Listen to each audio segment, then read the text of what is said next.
நீங்க கண்டிப்பா பார்க்க வேண்டிய வெப் சீரிஸ். 5th பிளேஸ்ல இருக்க வெப் சீரிஸ் தான் ஸ்குவிட் கேம். இது பார்த்தீங்கன்னா, ஒரிஜினலாவே ஒரு கொரியன் வெப் சீரிஸ்.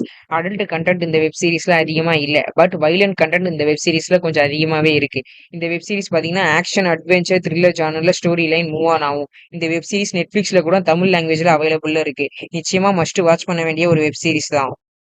4th பிளேஸ்ல இருக்க வெப் சீரிஸ் தான் மணி ஈஸ்ட். இந்த மணி ஈஸ்ட்ல டோட்டலா பாத்தீங்கன்னா 5 சீசன்ஸ் இருக்கும். இந்த வெப் சீரிஸ நிறைய பேர் பார்க்கலனாலும் நிச்சயமா கேள்விப்பட்டிருப்பீங்க. இது பாத்தீங்கன்னா ஒரு ஹைஸ்ட் த்ரில்லர் அட்வென்ச்சரான ஒரு வெப் சீரிஸ்.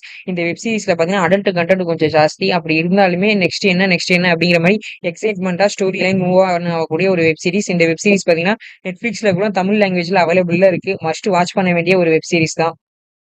3rd பிளேஸ்ல இருக்க வெப் சீரிஸ் தான் ஸ்ட்ரேஞ்சர் திங்ஸ். இந்த ஸ்ட்ரேஞ்சர் திங்ஸ் பார்த்தீங்கன்னா, ஒரிஜினலா ஒரு இங்கிலீஷ் லாங்குவேஜ் வெப் சீரிஸ். இந்த வெப் சீரிஸ்ல டோட்டலா 4 சீசன் இதுவரைக்கும் ரிலீஸ் ஆயிருக்கு. 5th சீசன் இந்த இயர் எண்ட்ல ரிலீஸ் ஆக போகுது. இது பார்த்தீங்கன்னா, ஆக்ஷன், அட்வென்ச்சர், ஃபேண்டசி ஜானர்ல இருக்க ஒரு வெப் சீரிஸ். செகண்ட் பிளேஸ்ல இருக்க வெப் சீரிஸ் தான் பிரேக்கிங் பேட். நிச்சயமா இந்த வெப் சீரிஸ்க்கு இன்ட்ரோடக்ஷனே தேவையில்லை.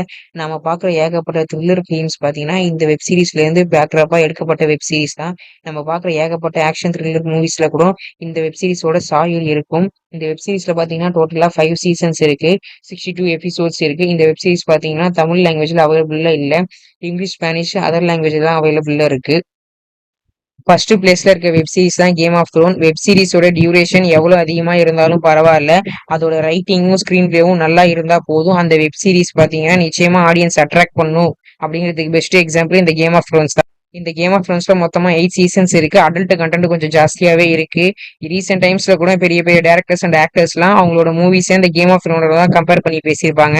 ஏன்னா அந்த அளவுக்கு இந்த வெப் சீரிஸோட ரைட்டிங், ஸ்கிரீன் பிளே, மேக்கிங் எல்லாமே டாப் நாச் லெவல்ல இருக்கும்.